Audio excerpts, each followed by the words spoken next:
What is up, guys? Welcome to the very first episode of Fielder's Choice podcast. I am Dan Field, second year umpire, longtime baseball player, proud owner of a shiny new BABL championship ring. Finally, to my left, sorry, that left is Matt Giblin, third year umpire and three-time BMBL champ and unofficial king of the questionable strike zones. This way, to my right, is Angie Santamaro, former player, second year ump, and one of very few women calling the balls and strikes behind home plate, and she's been doing it all with just one kidney. What is up, guys? What's up? Welcome to our very first episode of Fielder's Choice. We're doing it. A three blind Hey Mike's guys, presentation. I especially like the questionable strike zones. That's my favorite part. It it's a learning process, isn't it? We all have to start somewhere. sure It's is. very true. It sure is. Hey, I good to see just you guys. It's good to be here. Yes. Yeah, And same. I just want to Excited. say, for all of those that were following on the previous podcasts, this is Boston Baseball. Obviously, certain things went down. I had to leave the show, but we wanted to start another show. I just want the people to know that there's no beef or bad blood with Omar. We're still boys. He's doing his thing. I'm doing my thing. We're not competing. We're both out there just doing our podcast and moving on from all of that drama. So I just wanted the Absolutely. people to know that, so we can move on and do our own thing. Well said. For being a guest a couple of times on it, D, you guys are doing a great thing too. Omar is that league. I've umped a few games already with those guys, Me and too. that league is thriving. Omar is doing some great stuff. So I wish him nothing but the best going forward. And not there's no reason to compete with each other, not at all.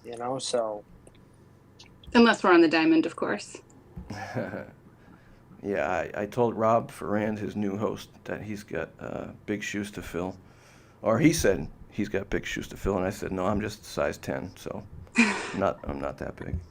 you were doing some good stuff to the guys that you had on, the topics that you were talking about, talking to other guys in the league. Everyone's saying some real encouraging and great things. So thanks for keeping us entertained this off season. Well, hopefully it continues, and now it's your guys' job to keep them entertained. Um, but I think we're going to kill it. This is the first of hopefully many to come. We got a great first guest. All three of us are umpires, so a lot of what we talk about will be from the point of view of the umpire, which a lot of people don't get to see that side of things, especially those who are just ball players like we used to be and not umpires. So, and I don't think there's many podcasts out there right now from talking from an umpire's point of view. So we got a couple segments that we're going to bring to you guys. We got umpires coming on the first few episodes. We got Mikey Hinojosa coming on tonight, our first guest. A lot of people, I'm sure, have seen him at their games behind home plate. He worked his way up. He's been umpire for, I think, 13, 14, 15, 16 years. We'll find out soon. But he worked his way up, and we're trying to get into his brain to see how we do that ourselves, because three of us here, we're all new umpires and looking to work our way up, and it'll be great to talk to him and find out about his journey. But I know you guys want to talk about the reasons for you guys doing this show, so I guess we'll start ladies first. Angie, please. Oh, thanks. I think we've talked about this many times, that there's a lot of women who play baseball, but not a lot of space for us, if that makes sense. So I think I just want to be someone who's reminding people that we play, that we're a part of the game, that we're in the game, that when I walk onto a field to umpire, it shouldn't be that big of a surprise. I shouldn't get any looks. It should just be a ball game. And so I'm just here to kind of remind everybody and be me. But you get looks anywhere you go. I mean, it just could be natural beauty that they're looking at. Oh yeah, totally. No, but when I'm suited up in my chest protector and my pants, not so hot. So they're really just kind of like, wait a minute, is that a dude who's really short with crazy hair, or I mean, is you there never a know these chick days, over I here? guess. You never know these days. Either way, we welcome everyone. But yeah, I mean, I think that when we had been talking about, I was a guest on your show with Omar, and I think that was really fun. And I continue to want to be a part of baseball in any way that I can. So, and, having an opportunity to do a show with you two and talk about being an umpire is very cool. So Yes. how could I pass that up? And it'll be nice to have a female perspective on certain things, which is good. We could use it when we need it. So. We're here for it. Yeah. Gib, why are you on the show? We played ball together like 20-something years, and Gib, your audio's muffled. You might want. I think the headphones might be blocking. I know it's a cool look, but I think it's muffling your audio. So sorry. Just take them we've off. been. There you go. I know it was a good look, but there you go. We've been playing ball together for 20 years or so, and you played ball for so long. You grew up playing it. You only learn this one perspective of the game. And being a student of the game, I love it. Absolutely, have always loved it. Eat, sleep, drink baseball. Can't get enough of it. Much like you guys, right? So when I initially started getting into umpiring, it was kind of for different reasons. I wanted to kind of learn more about what they do, their perspective of the game, with hopes of trying to be a better player for myself. And obviously, like, that has grown into something entirely much more. It's a well-paying, pretty well-paying gig. We get paid pretty well for, depending on these different games we do, and it has given me another new perspective of the game that I love. That, to be honest with you, I can't get enough of. I absolutely love it. I've enjoyed kind of the journey and the growth of it. Starting with the AAU, Little League, and kind of working our way up, and feel like there's always something more to improve on, to work on, to get better at. And Ange, I don't get the looks that you get. I get different looks. They may not know. I play ball until like the third inning when I'm humchucking the ball back to the mound. But then I'd like to say to, guys too, like, guys, I'm a ball player. Like, that's how I call this game. Like, and not that, we embellish things a little bit, but, it's been fun to kind of see how we can get better and to learn a whole new view of the game. I've enjoyed that. Yeah. Yeah. There's something about playing around kids again, right? That reminds me of when we would just play pickup ball and that part of the game. It's just, there's something fun about it that they don't realize they're in the best years of their lives, and I just want to tell them. There's something very true to that. I coached high school ball for about 13 years, both JV and varsity. And now it's a little different. A lot of times I find myself biting the tongue because I do have that urge to help a kid, be like, hey, bud, like, this is a block. You got to make sure you set before, or like a little twitch or whatever. But, as an umpire, we have a different responsibility to the game, but I do very much understand that aspect, that view that you talk about. It takes us back to our childhood, and playing stickball and till the street lights came on with the neighborhood kids, So it's weird. Gib and I went to a Red Sox game last year, 2 years ago, and normally if I was at a Red Sox game, first thing I'm doing is, watching the players and just baseball in general. And I found myself, the first thing I was doing was watching to see what the umpires did, how they lined up. And in a million years, I never thought that would be, the first thing I'd be looking at a Red Sox game. I also never thought Gib and I would become umpires, especially It's after it's getting funny ejected. to see. It's funny to see some of the posts that come up on Facebook, the memories, and looking back at Alberto and Papo, and now looking now and being like, whoa, I never thought that we'd be those guys, but yeah, Yep, we're slowly turning into those guys. We joined the dark side. that's what everyone says. It's Yeah. the dark side. But I think, Dan, just really quickly, I think to what you just said, right? You never watch the game the same way again. My eyes Yeah. are not on the players anymore. They're on the umps and the plays and where they are in the field, because I think once you start doing this, and I don't know about many other people, but people we've talked to, right? Once you start umpiring, just like when you were playing ball, you want to get better. So you're watching the pros and you're watching where they position. Right, no longer am I watching swing patterns. I'm watching umpires position, and I never thought that was going to be a thing, but it is, and here we are. I'm sure I'm not the only one crouching in front of the TV every evening calling balls and strikes with the Sox. I know I'm not. No. But D, we're talking about it earlier today. It's that old movie. Once you go behind the curtain and see how everything's done, there's no going back, right? So I compare it to like waiting tables or working at a restaurant. Like once you do that and then you dine out at a restaurant, it's never the same because you're then looking at it from the perspective of the waiter. Like this waiter probably hates us, hates his job, sure. hates Or his what life. they're doing wrong or right Yeah. But you're gonna tip well, so I mean. But yeah. Having been a waitress too, yeah, they do hate you. Yep, and I've been a waiter. Stack your plates and tip well.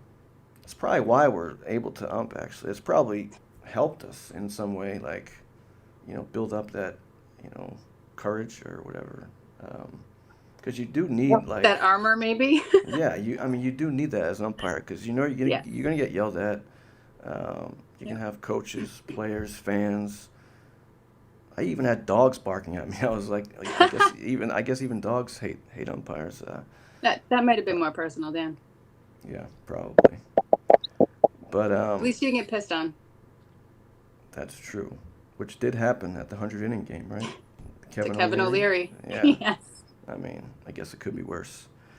You know what I tend to find too, guys, is that there's two types of fans too. There's the type of fan that is very appreciative of you being there, right? And go out of their way to thank you or whatever.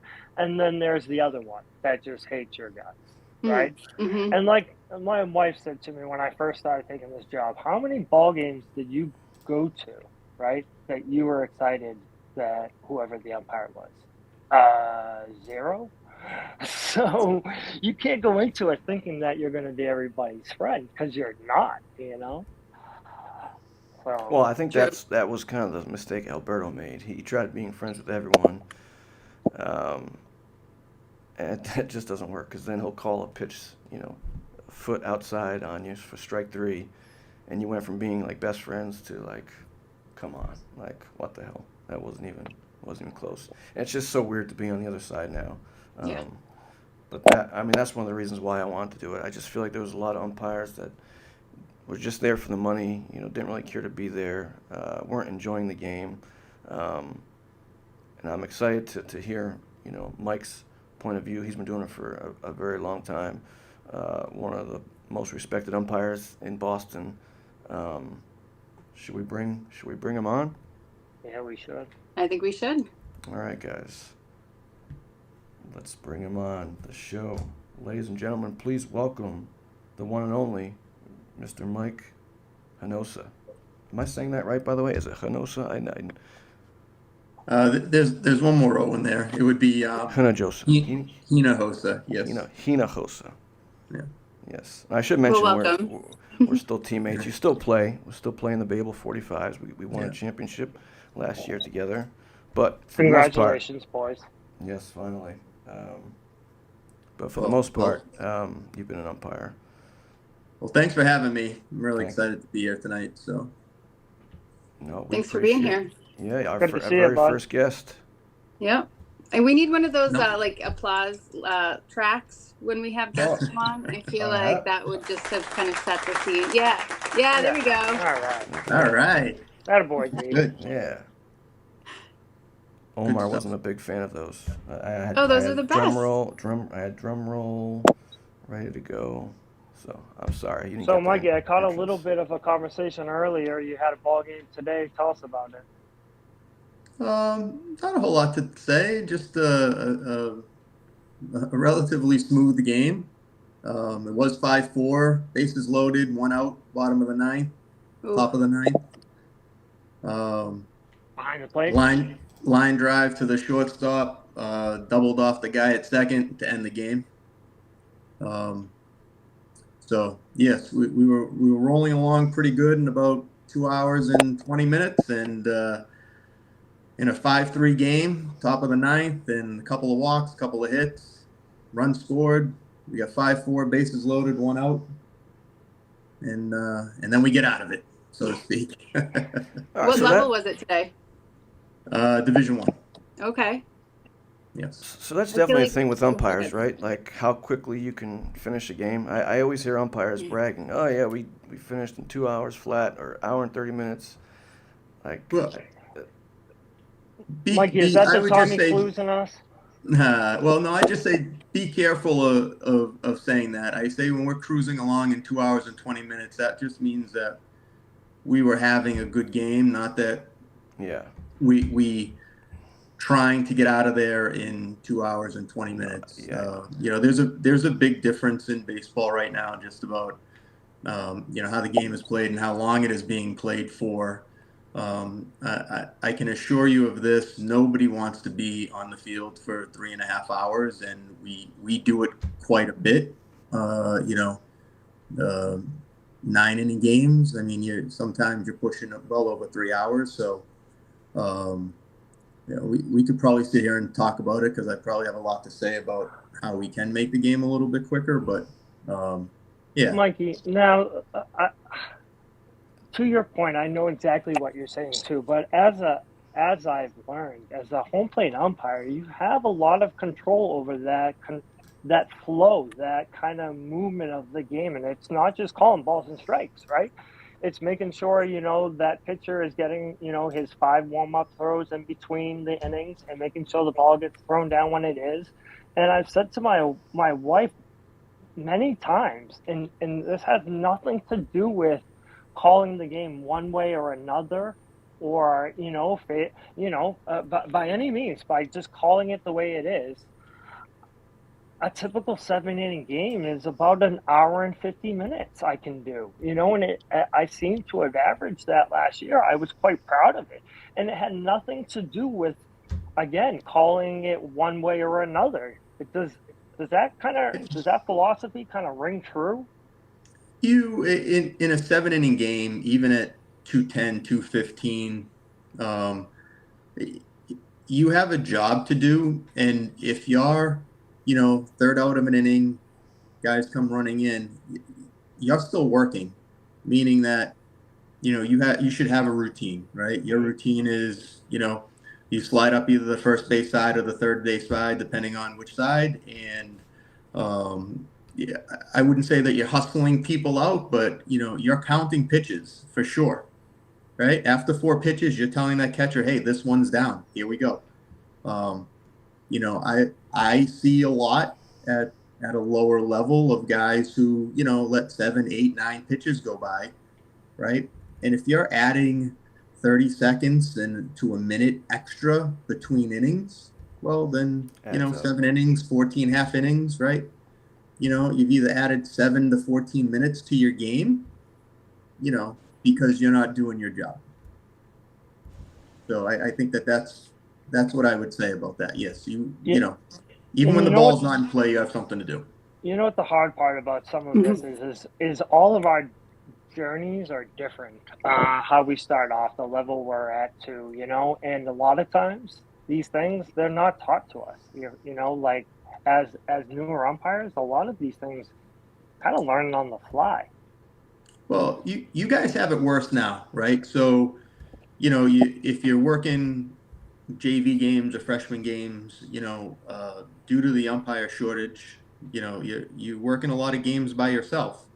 And for some of the newer, younger umpires, that's great because you're getting a fee and a half, right? So maybe you don't want to move up. Or I guess my biggest question is, how do you move up?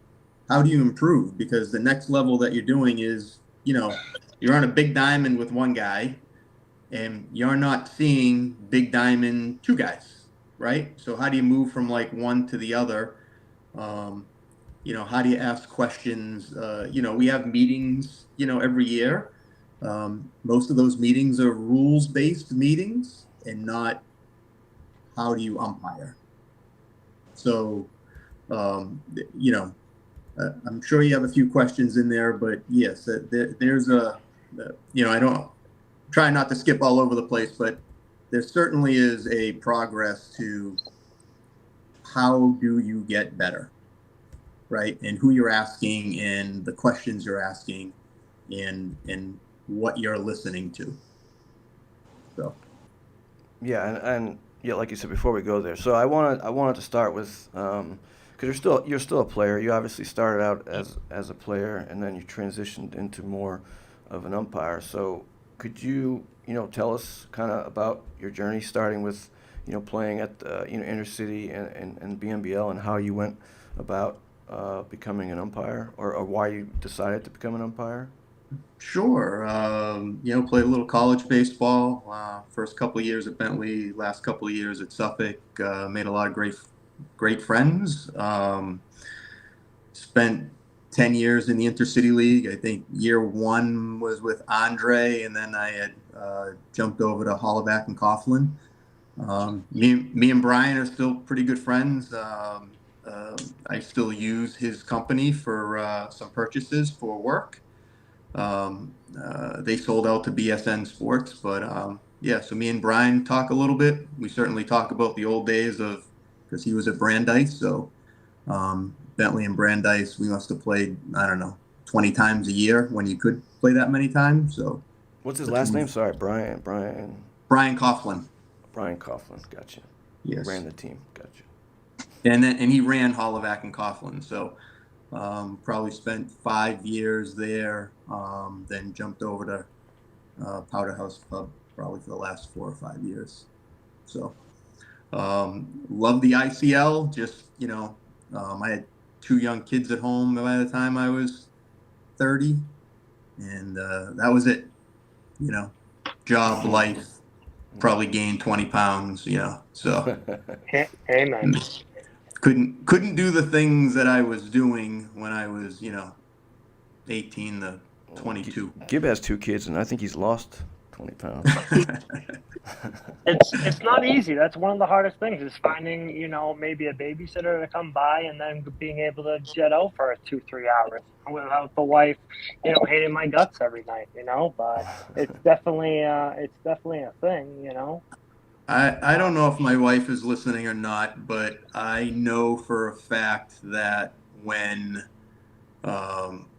Chris was born, my firstborn, my wife is in the hospital, and he had his first bath. We were giving him his first bath, and I'm pretty sure I asked my wife, I'm like, "You got this?" Because I got a playoff game.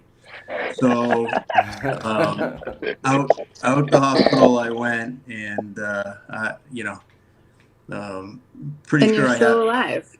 And I'm still alive, and yes, she's a saint. She's certainly put up with a lot of my, baseball antics over the years, and it's not much better now with the umpiring. So, yeah.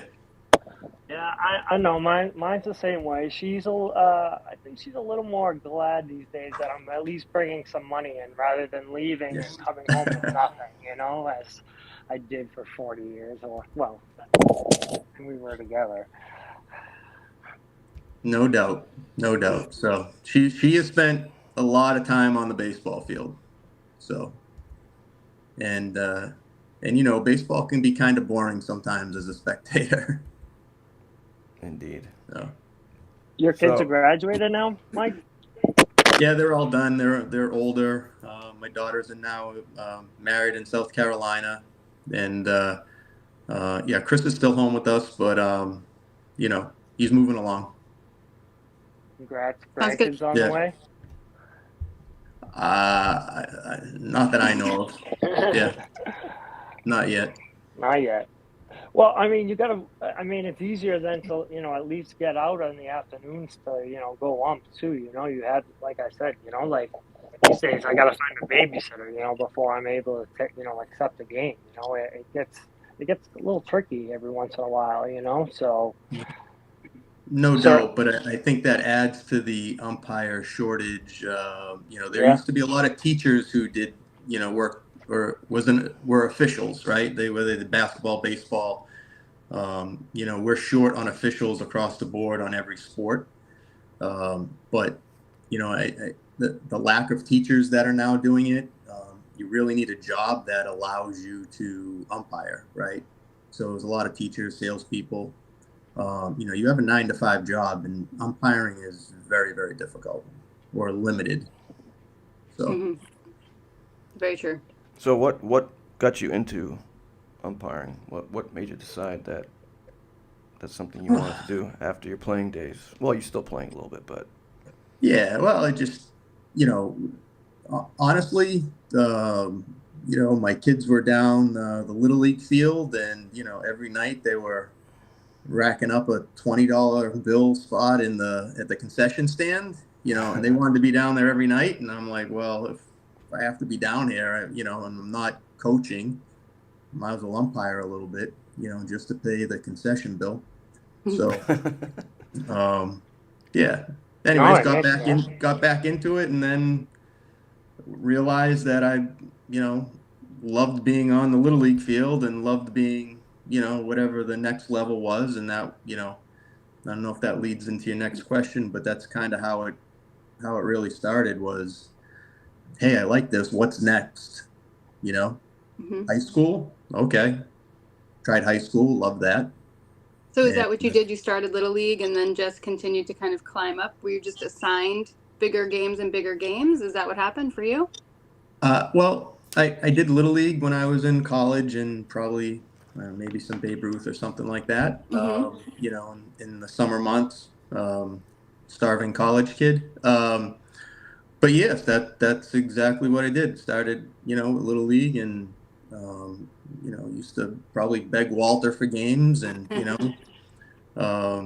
just like us. and there were a few more umpires back then. It wasn't quite the shortage that there is right now, but it took me a couple of years. It took some prodding from some other umpires who I had worked with that said that I was doing a good job and was getting good feedback all the time, and then from there it was just one game at a time, new game assignment at a time.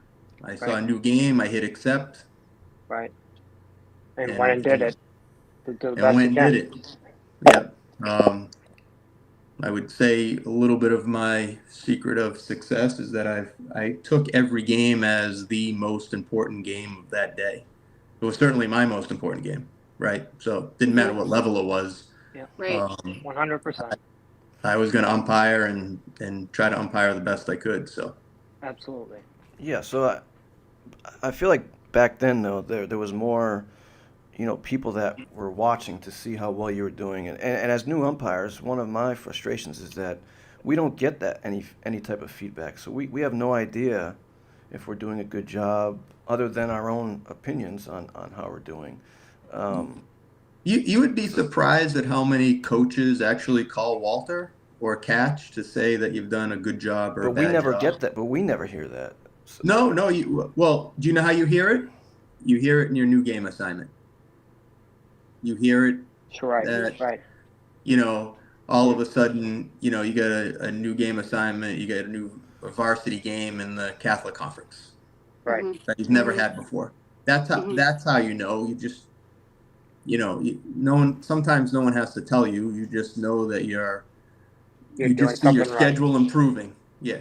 Yeah. Well, but I thought that it could also be just years of service because, my first year I wasn't able to do varsity games, and now my second year I'm getting varsity games, and it's tough to know if that's due to performance or just years of service. Now that I'm in my second year, I'm able to do. It just would be nice to get that feedback, especially as new umpires, to know if we're doing well, if we're doing bad.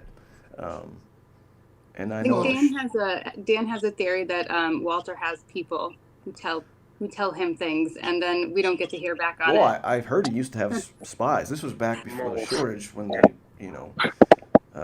they would keep an eye on you and see how well you're doing. It was a different type of training. This is just what I've heard.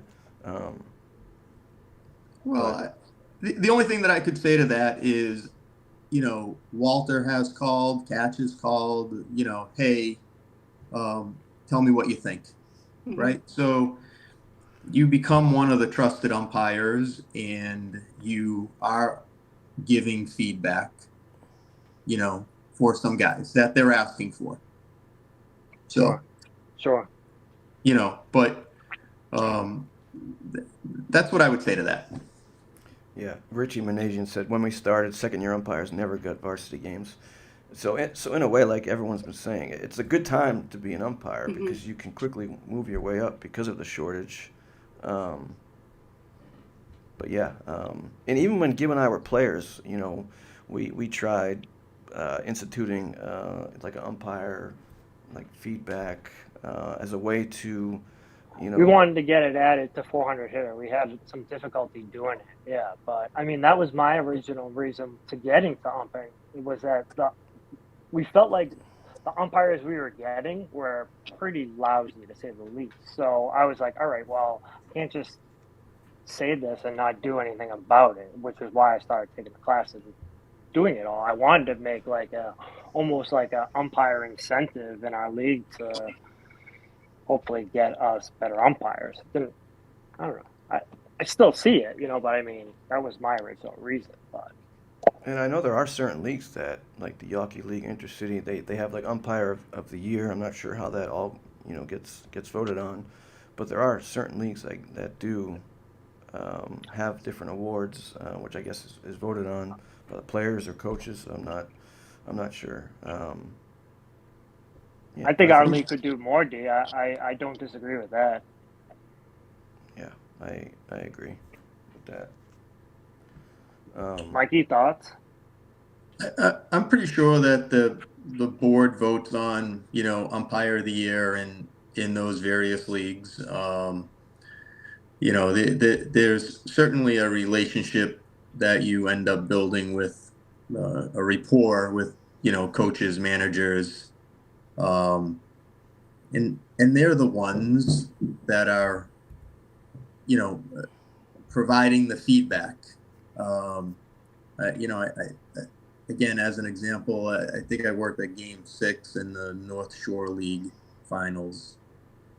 I think it was Game 4, Game 6, whatever. And series was split, and I got back to my car, and both coaches wanted me to work the plate again in Game 7. Nice. Not an easy thing to do, by the way, and I don't think anybody should work back-to-back plates. Like I was excited about it at the time, but now looking back on it, again, not For the sheer amount of pressure, Mike, or what? Working back-to-back plates in any type of high-pressure game. Just first of all, someone else probably deserved it too. I mean, I'm not the only umpire, right? So,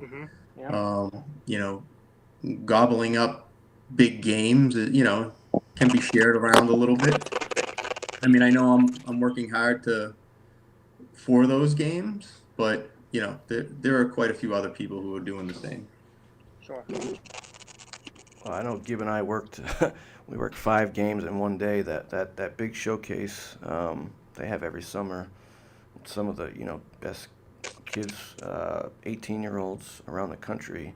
They were like college scouts there, and we did like 5 straight games, which was just wild. Some of the best ball we saw all summer. I will say Right, that. Yeah, but and Was that the one in Everett? And It was all at over. It was Bentley, right? everywhere. Oh, It was Brandeis. So I have a question for you guys then. Yeah. So Yeah. how good do you think you were in game 5? No, Definitely not as good as game 1 on a 99-degree yeah. day. Yeah. Yeah, there's Yeah. no doubts. Yeah. Yeah. Right. So How can you be? I mean, right, the umpire shortage is really, it has hurt. Yeah. It's hurt some development, because Mhm. some guys aren't focusing just for the 9 inning or 7 innings or maybe even a doubleheader. Working. Maybe you Yeah. can stay focused for 14 innings. I certainly know that I struggle after that. Like I don't work more than 2 games in a day anymore. I can't. I yeah, can't it's focus that long. understandable. Yeah, Yeah. I can understand it. I And find it like, oh, I'm sorry. Go ahead, Anne. Oh, it's definitely created frustration, I think, on both sides, right? So on the sides of getting overbooked, especially for us kind of like new umps who don't want to say no to a game, right? Because we want to make sure we're accepting all the games. And then, also on the side of the players and the coaches, I think that they're just not getting the level of umps, like kind of like you said, Mike, right? This is your 5th game of the day. You're not gonna be your 100, right? So there's just frustration all around. And I think it definitely is affecting the way that umpires are seen and then the way that umpires are treated, which then I think just kind of begets the same problem that we're seeing. Yeah, and for most of us, I think that your body language becomes bad, like when you're working too much, and Sure. you're counting out, right? Like you're there going, 22 more outs left in this game. That's not, um, that is when you're in survivor mode, and I can promise you, you're not becoming a better umpire. Absolutely. Right. You're becoming richer for sure, Right. but you're not You're becoming not a doing better anyone umpire. fair. But sometimes that's not even worth it. Sometimes I don't care. It's like, I just want to go home. You can keep your money. Just let me go. Yeah, exactly. But I think to kind of take on that lead, right? So you went from Little League to high school to college. Can we talk a little bit more about your experience in the kind of D2? Sure. Same format. And it's a 3-man team? 3-man crew.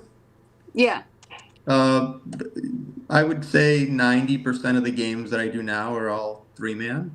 And they used to all be, and then the shortage No. kind of created the 2? No, only when I first started in college, everything was pretty much 2-man. Okay. You didn't see 3-man until I got down to the Cape, I guess.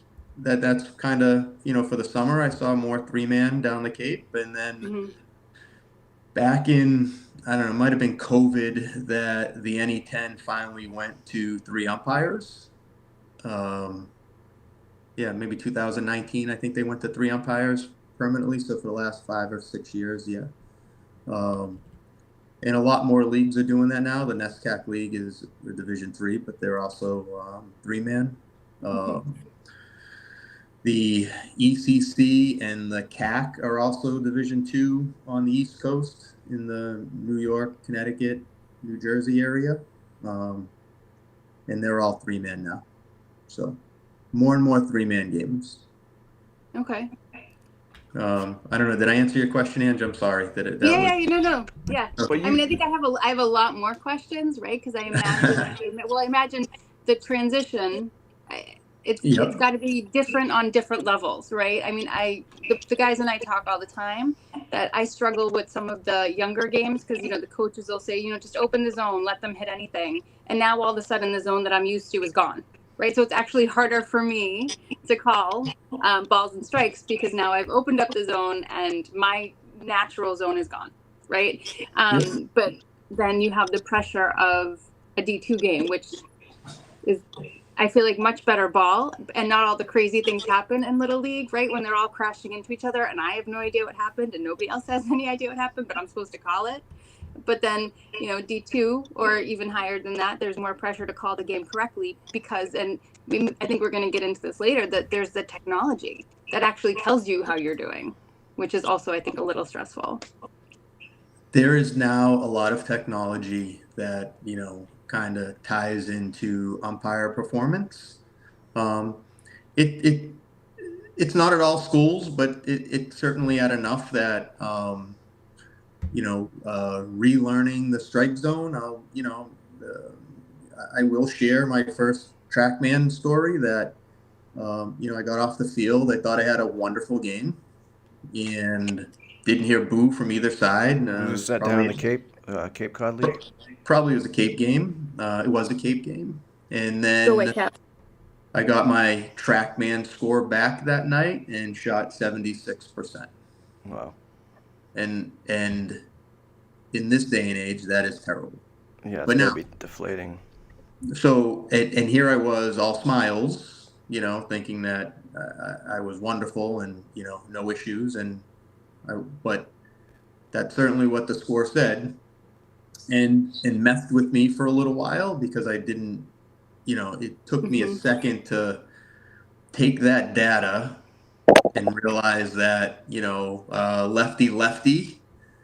I was calling balls that were too far out, due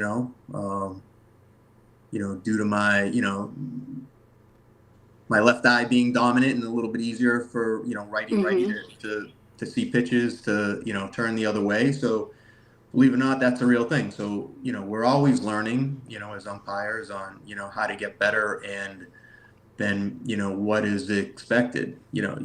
Again, you see the box on TV, you see the box on Major League Baseball, right? You see guys shoot, the guy misses 15 pitches and you think he's had a terrible night, but yet he had to see or call 300 pitches and, he shoots 94%, right?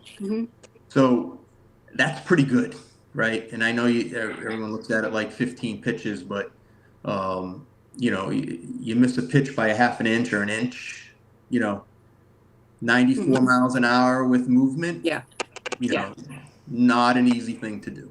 So, but yes, that technology is real. Some evaluations are being based upon, how well we're doing, but I would still say that, even after that 76%, people wanted to still see me work, the plate because they thought I was doing a good job. And that was the advice given to me by the assigner was, don't stop doing what you're doing. Take the data, right? Tighten up a little bit on lefty, knowing that, just it was recalculating the strike zone. That was going to be my next question, Mikey, is like, so you take that data, right? But the only way to kind of quote unquote practice this is in your next game, right? Is like, you're not like you're getting an opportunity to go in maybe the cage that night and look at like, all right, how far am I actually missing this ball by? You know what I mean? Like, so like, how do you come back from that? Like the next game, like you're tightening up that much, like did your... No, it's not. I get the question, but it's it's data driven. Like knowing that. Sure. Whatever I sent you is not broken down into lefty, righty, but there is more to the report than probably what I sent you. And yes, I have that. Those it tells you in the report. Lefty.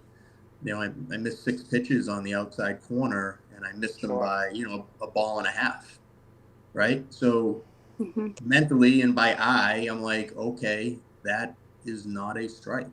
Sure. Not now, right? Right.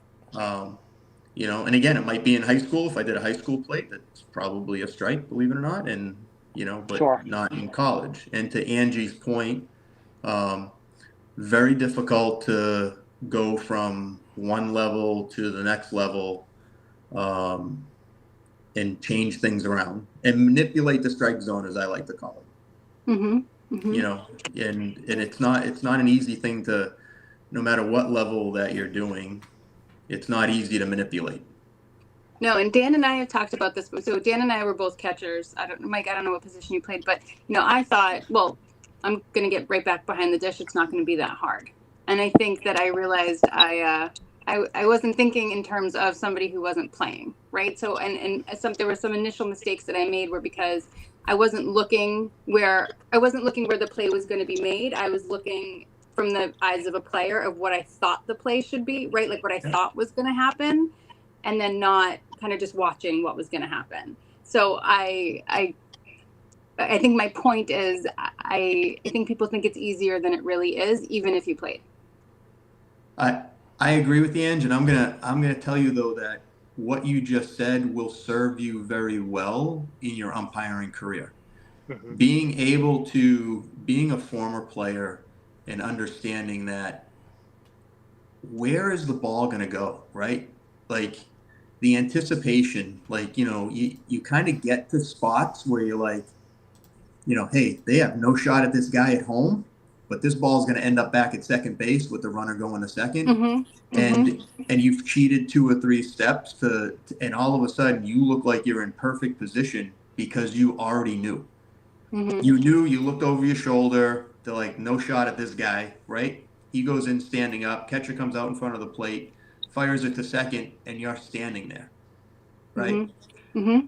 That's the whole player anticipation thing that has certainly served me very well. From getting plays right, mm-hmm. or what felt like I was in great position because I anticipated a play. Mm-hmm. I think it might serve me in higher level games. I think in some of the games that I do, the kids don't have the same maybe thought process as a player. I mean, I've played for 30 something years now, so I have that, and they're middle school, right? So sometimes that's I think if again, like at a higher level, it might serve me well. I think here I'm trying to remind myself to watch the ball, watch the feet, watch the play, not what I think that they should do or where I think they're going to go. But yes, I agree that it has been helpful in some circumstances that I'm like, oh, okay, like that's exactly what's going to happen here. And I would just say the more that you do it, the more muscle memory comes into effect, right? Like, yeah, you don't even realize sometimes that, ball and dirt and strike 3 swing, and that your arm has come out to indicate that, the ball was in the dirt, right? Mm-hmm. Mm-hmm. Yeah. So, and Gibby, you just put up 2 hands, and I don't mean to correct you, but it's now 1 hand. Right. Oh, 1 hand. One hand, just 1 hand now. Really? Oh, Yep. I asked that one of our meetings. Thank you. Yeah. You're welcome. So it's just, Yeah, just 1 right hand swing. But again, that's you're just telling everybody in the ballpark, hey, but it's just muscle memory. It happens, you see it, you do it, and it just comes with working games. So, and truthfully, when you say go back to talking about doing 5 games in a day, but I think for the last 10 years that I've worked somewhere in the neighborhood of 160 to 180 games. yeah. Working on that muscle memory. Yeah. So, So I feel like we jumped ahead a little bit. We're kind of all over the place. This is our first show, so bear with us. But I wanted to hear about your journey to the Cape Cod Baseball League, because that's a huge honor, I think, for an umpire to be asked to ump in one of the most premier leagues, in the college leagues in the country. So how did that come about, where you went from doing high school varsity to the Cape League, which is huge? Yeah. So that's living in New England, right? Certainly a benefit from, the assigner used a lot of local guys, if not all local guys. Probably had a few guys fly in every year. But yeah, once I went to college, I think I got my first Cape game my second year of college. Kind of like you got your first varsity game second year. I'll never forget how nervous I was, and the Cape League made me a much stronger umpire. Started to learn the 3-man system, asked a lot of questions, made a lot of mistakes, rotational mistakes that, I hope that I don't make any more, but, just being in the wrong position. Going out on fly balls that I didn't need to go out on, not going out on fly balls that I should have went out on, forgetting to rotate home, forgetting to rotate in. Working 3-man is, certainly like a little dance, and it really matters what your partners are doing. So slowing the game down enough to know that, he went out, I got to be here, right? So now with enough repetitions in 3-man umpiring, that's what we're looking at first. Ball's not hitting to my coverage area, and I'm making sure that everybody else is going where they're supposed to be going. Yeah. And then when they don't, then you fill in gaps, like to get good enough that you can, fill in the gaps. Mm-hmm. But that was my journey. Year 2, I got a few games down the Cape, maybe more. I just, again, it was that new game assignment. Don't fail. Did a good job in game 1, got game 2, did a good job in game 2, and just kept seeing new game assignment and worked my way. So did you just wake up one morning, looked on Arbiter, and you had a Cape game? I mean, is that really how it worked? Because I probably would have shit my pants. No, that's really how it worked. Yeah. Wow. Yeah. Just. Same thing. I woke up one day and, I'm working, a high level D3 game. I woke up one day and I'm working a conference championship game, new game assignment, and this is where I'm going. No idea that it was coming. Just there's the assignment. I had no idea it was coming. Wow. And so now at this point in your career, are you mainly doing college and Cape League, or what else are you doing? In this stage of my career, I work 99% college, and if I have an off day and work's not going to be an issue, then I will pick up a high school game like I did the other day. I worked the high school game. So I think the goal is always to get 8 or 10 high school games in, to maybe work the playoffs, but that hasn't been actually in the cards the last couple of years because of how many college games that I've been working. So. And so are you traveling or mainly staying in Mass in New England? He goes a long way. You drive a long way. I've had a few overnights. Yeah, I probably haven't been more than 4 or 5 hours away. My first Division II regional a few years ago, I had to go to Delaware. Okay. Are they giving you stipends for those, Mikey? Oh, or, travel expenses? So it depends on what league that you're working for. Even the Division III and IIs, have some sort of travel money built in, past 50 miles. So, you might get your fee in $15 or $20 or depending on how far you go, as much as $35 for travel. Sure. In other leagues, they'll pick up, some of the Division I leagues will pick up hotel tolls and travel. Some Division I leagues are a flat rate. Here you go. If you have to stay over, it's on your dime. So every league is different in college. Mm-hmm. So. Do you have a favorite? Do I have a favorite division? Mm-hmm. Or level? That I would plead the fifth on. But yes, I love working Division I baseball. There's no ifs, ands, and buts about that. But after working the World Series last year, and I still love the NE10 or the Division II level. It's really feel like it's really where I made my mark. But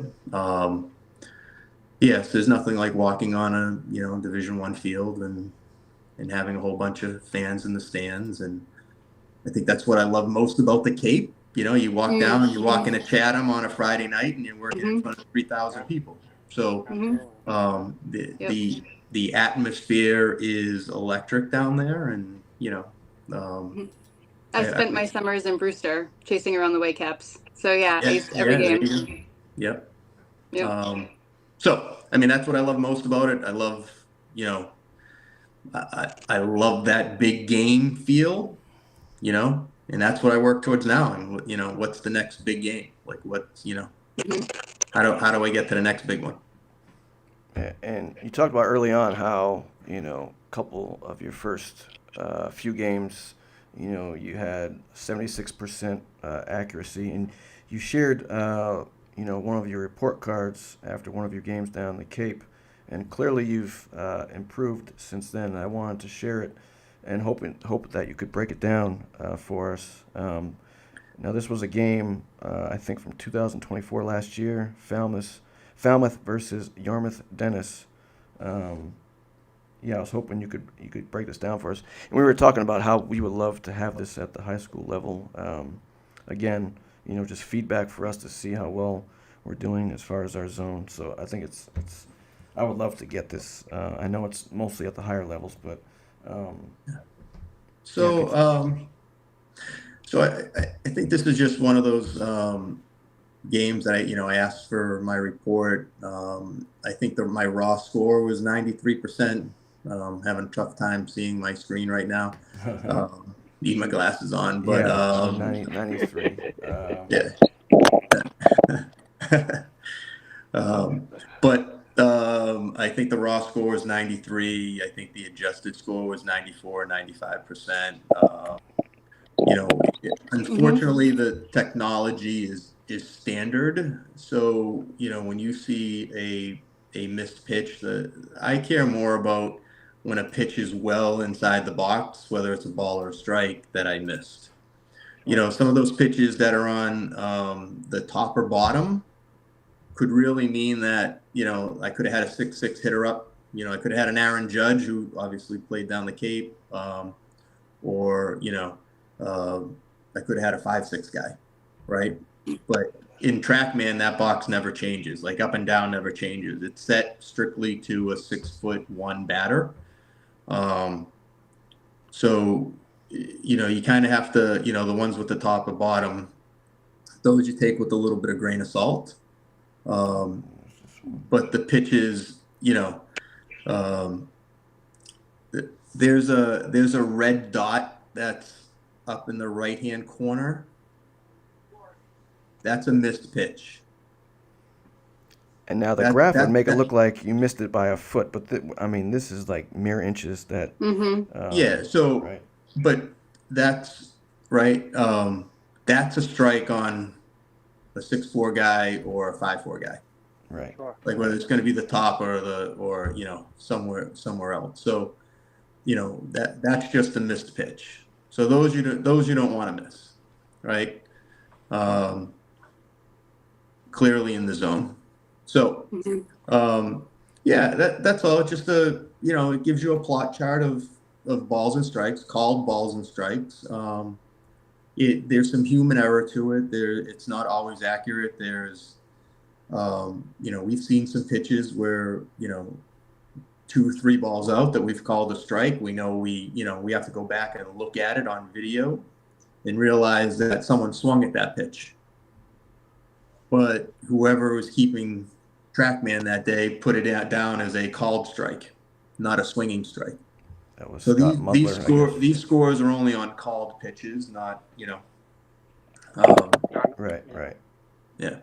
And that's why they say the box on TV is not accurate, because it doesn't change for the height of the player, and it's very different from the scores that the umpires get than what the fans see on that box.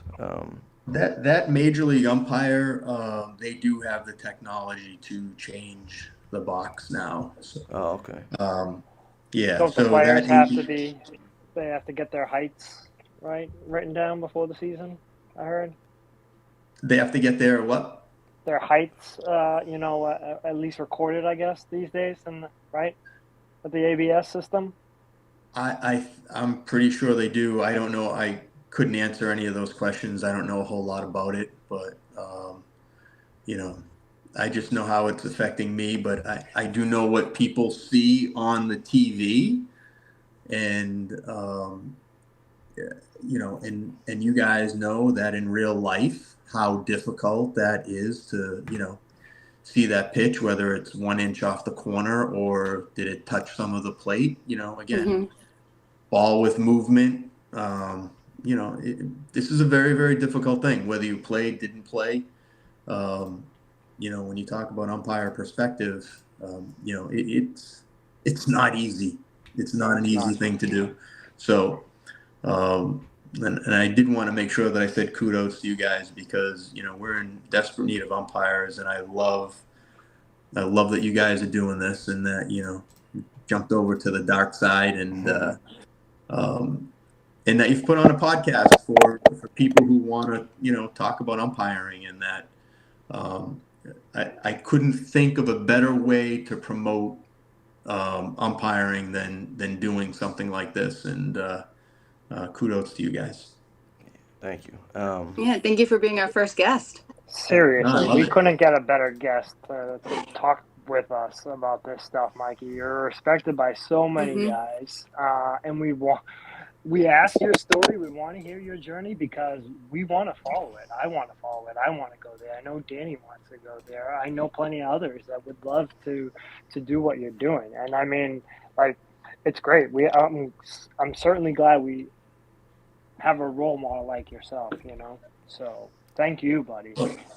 Well, that means a lot. Thank you. I would say that I care about umpiring. You know, I hope it comes across in the way I umpire, but I hope it comes across in a way that people want to work with me, right? Like, I don't want to be that. I don't want to be that guy, right? I want to be the guy that someone sees my name on their thing, and maybe not because I'm a good umpire, but just because I'm a good person. Like that, you know. Both is nice. What? Both is nice. Yes, both is nice, but you know, it's important to be, you know, a good person. Sometimes people's ability as umpires will vary, right? Like, you know, maybe they're, and I don't want to say, you know, but maybe they're physically challenged. They're, you know, they're not fast. They, you know, they can't get into the middle of the diamond. They can't chase the guy down into second base. Like, you know, physical ability is, you know, sometimes what can hold people back. But learning how to umpire, and, you know, I mean, listen, I walk off the field every single day and I ask the question, what do you got for me? With everybody.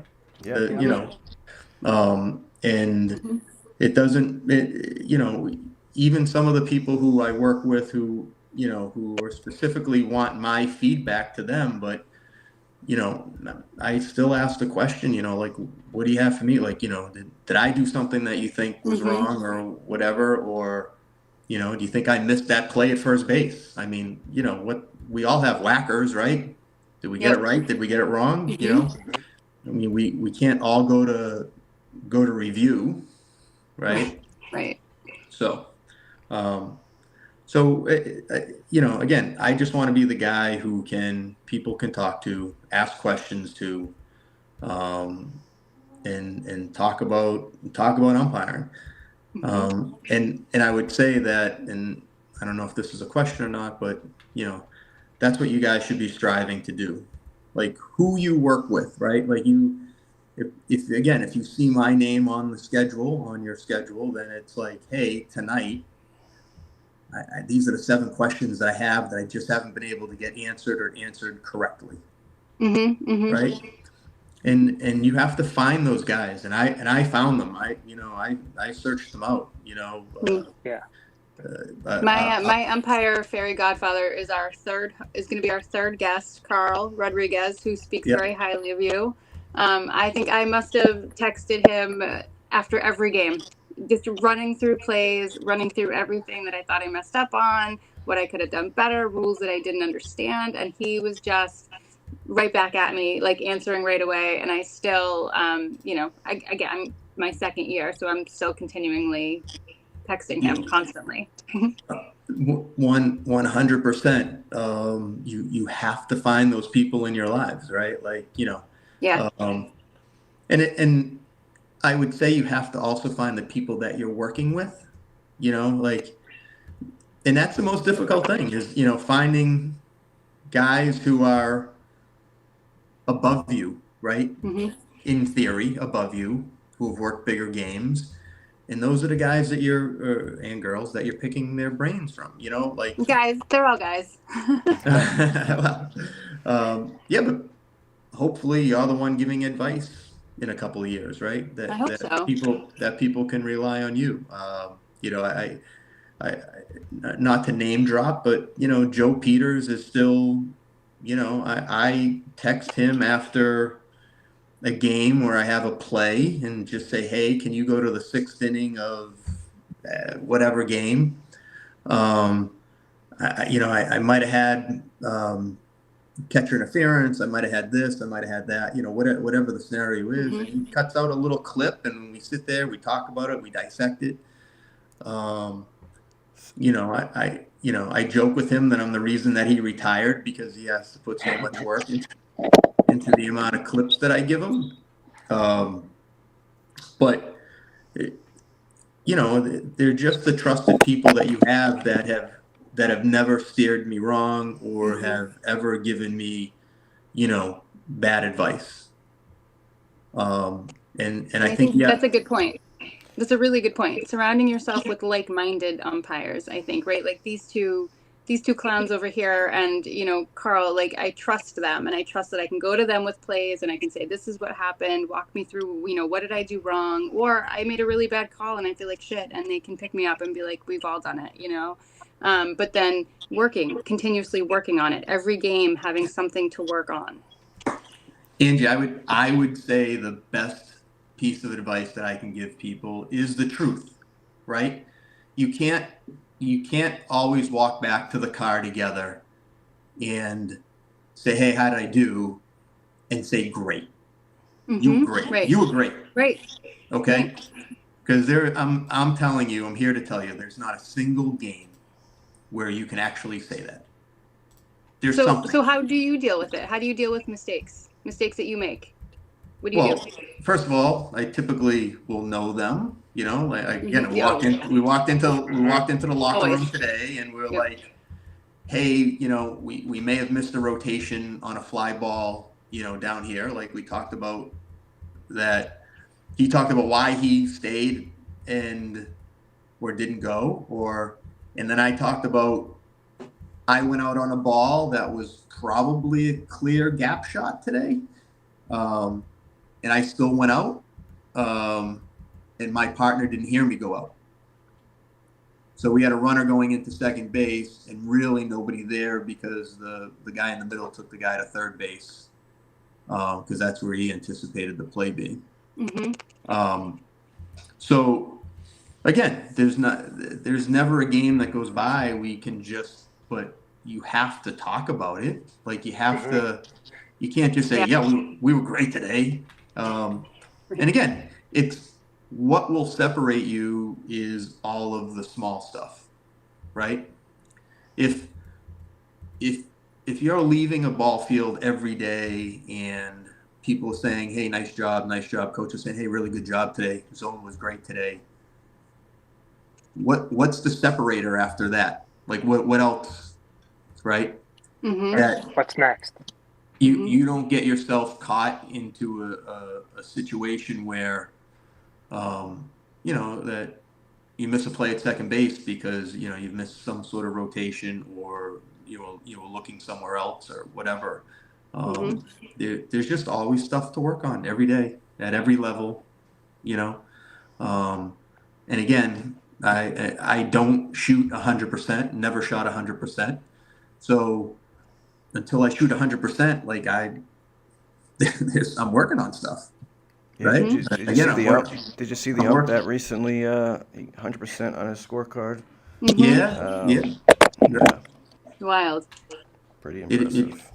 It is wild, So What's wild is that it almost went 2.5 years without it happening. The last one before that was in the World Series, the 2022 World Series, Game 6. But that's how. Well, first of all, imagine doing Game 6 in the World Series and shooting 100%. Like that's crazy. Right? Like that, you know, and we all talk about Angel Hernandez and I was gonna you know, actually bring that up. yeah, no, you know, that guy was. First of all, I just know some people who know him say he's an amazing person, but he was always a good umpire, right? Yeah. And I think that, you know, over the last couple of years that they've taken the worst of the worst calls, right? The ones that, you know, he has blown or whatever. Yeah. Which isn't many of them, but enough of them to, you know, make people think of, you know, umpires. And when you go way back, right? So again, the old days, think about way back. Part of the price of admission was to, you know, beat on umpires, right? Yell at umpires. And, you know, we're a third team. We're the third team on the field, right? So when we leave for a big game, we're like, hey, let's be the best team on the field, right? But we're a third team. And we're the team that everybody roots against, right? So if you're rooting for the home team, a call doesn't go your way, it's our fault, right? It's not the other team's fault. It's like we're the ones always battling that third team. You know, we don't have any fans in the stands. Mm-hmm. You know, so that's how I see it. That, you know, but That's definitely true. So bringing up Angel Hernandez. So. Just hypothetical, because I say this to Gib all the time. If you were thrown into an MLB game tomorrow, do you think you could do better than Angel Hernandez? No. I mean, this, and maybe you're right. They just show some of his worst calls, but there's some strike calls, and there's a lot of them that are just like outrageous. You know, social media does a great job of blowing that stuff up, though. You know, every single day we can look at these umpire auditor reports. You know, we're never like could see these things before. Let me. There was. Go ahead, Mike. I'm going to say it like this: those guys who are professionally trained, full-time jobs, they're good. Every single one of them. They are like. You can't imagine how good they are. Okay. And I will say this, that in big time Division I baseball, they've gone to the SEC, they've gone to guys who are coming out of pro school. They've spent 5, 6, 7 years in pro school. Yeah. Some of them who work in Division I baseball in the Power 4 conferences, you know, have worked Major League Baseball games, right? Without getting contracts. And these are the guys getting released. You don't understand the rating system that is there and how good that these guys are at every aspect. That they study the rule book every day. Again, I know a couple of them that they're that good. So when you say Angel Hernandez, so, you know, again, let me ask you a question. Catchers are great, right?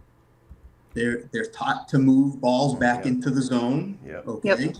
Yep. And the really good ones do it very, very well. You know, did he catch that ball, a half a ball out? Was it on the plate? Was it a whole ball out? Like, you've got to be good at this level. So, you know, when you talk about Angel Hernandez, you know, that's to say that we've never called a pitch that's 2 balls out. And I'm here to tell you, you know, of course I have. Not on purpose either. And not on purpose. Right? You know, whether I got fooled or what have you, but, you know, just missed the pitch. And yes, I know we don't expect them to miss pitches at that level because of they're trained, but I'm just telling you, you know, you take 1 second off, you lose focus for 1 second, and, you know, you call a strike that's 2 balls up. That's all. So that's what I would say to that. Don't, you know. But you make a good point. I mean, how many games must have he umpired in his career? And there were times where he won umpire, but he had like a really good report card one year that it was like better than anybody else's.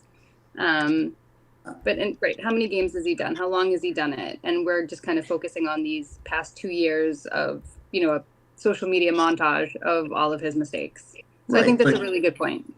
But to the other piece is that he might have been one of those guys that started to get picked on because everything's on video now, right?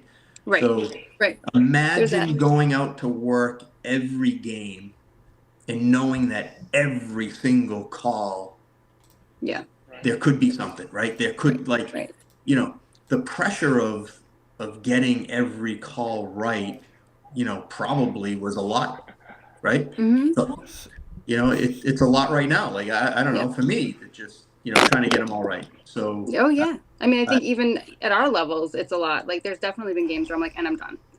I got yelled at by a parent. I got yelled at by a coach. I'm good. I'm done. I think in a way our jobs are even harder because they have the beauty of instant replay. So, they I don't know if instant replay consciously makes them feel like they can make a mistake or they don't have to be as good. I mean, I know they're MLB umpires, but I feel like if I knew that no matter what I call out or safe, that it's going to get reviewed and they're going to get the right call, I don't know. So, in a way, they get kind of saved. So I'm going to say it's the reverse of that, right? Because they're thrown under the bus. Yeah. It's not because you're thrown under the bus. It's because that's what you don't want to be overturned on replay. Right, you don't. Right. You want to be the guy who gets them all right. Yeah. So at the end of the year, you have 50 calls go to review. I don't know. I'm making numbers up. That sounds high, but and you get 32 of them overturned. Right? Yeah, that's not a good percentage. Not a very good percentage, right? Yeah. But that you had 32 missed calls, and compared to somebody who only went to review 16 times, and only got overturned 4. Right. Yeah. So again, that's what everybody's being judged on now. Is that kind of technology in overturns and reviews and so again, I'm nowhere near that level, so that's good for me, but if that's where you want to be, then those are the things that you have to Mikey, and again go ahead. No, go ahead. You asked. I was going to say, how would you feel if you went to a Cape game tomorrow or something, right? And they gave you an earpiece, and that's how you were calling balls and strikes, though. I'm not a fan of the earpiece. I'm not a fan of the automatic ball or strike. Not that I'm a baseball purist, but takes our job. I love the human element of baseball. I just, there's just something about, pitcher, catcher, umpire, it's been the test of time, right? It's been since its inception. Technology for me is not, I don't like it. Kids make mistakes on the field, right? They drop fly balls.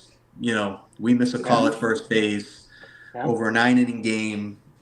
Typically, it is what it is. Right. So, coaches don't bunt when they should bunt. They take the pitcher out in the wrong time. There's a lot of mistakes, a lot of human. I had a hunch, and I just think that that's part of baseball. That's the thing that I love most about it. Right. I hope we're not headed that way. I hope we're not either, but technology just doesn't seem to be going away. So speaking of calls, we came up with a segment called "What's the Call?" And you brought up catcher's interference earlier, and we wanted to show you this play and get your. You might need to put your glasses on, but this was a high school game, and.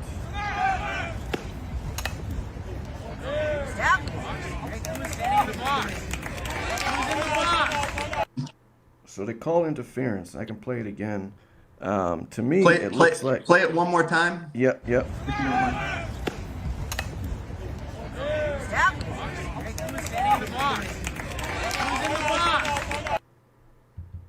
So to Now, me, Mike, yeah, it seemed like the catcher was trying to it seemed like the catcher tried forcing it.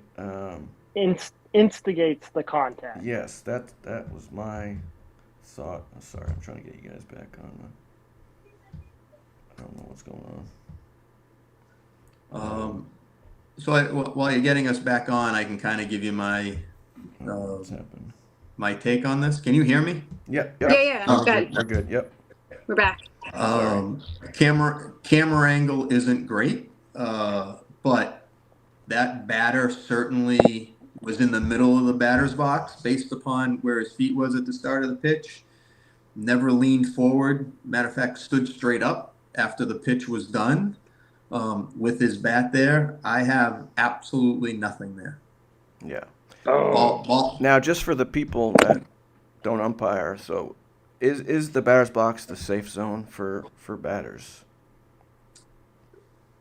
Pretty much the safe zone for batters. Now, Mike, Just- Mikey, say his feet had remained in the batter's box, and say maybe he just kind of leaned forward or something.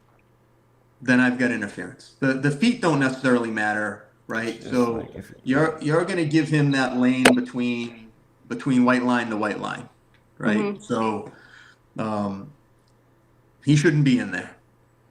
So a check swing or a lean for a pitch that was outside, if that catcher came up and made any kind of contact, we're going to have batter interference right there. But that kid did absolutely nothing. He stood up, got out of the catcher's way. What? Mm-hmm. Yeah. Yep. Yeah. So I would just say that we got that one wrong. Yeah. That definitely seems like catcher initiated the contact. And almost If seemed like he anything, was like yeah. running to his bench to go like celebrate that. He just pulled that off. Yeah. Yep. No, I'm sure he did. I'm going to tell you, matter of factly, we had two of them this weekend. Same thing. I had it in game one.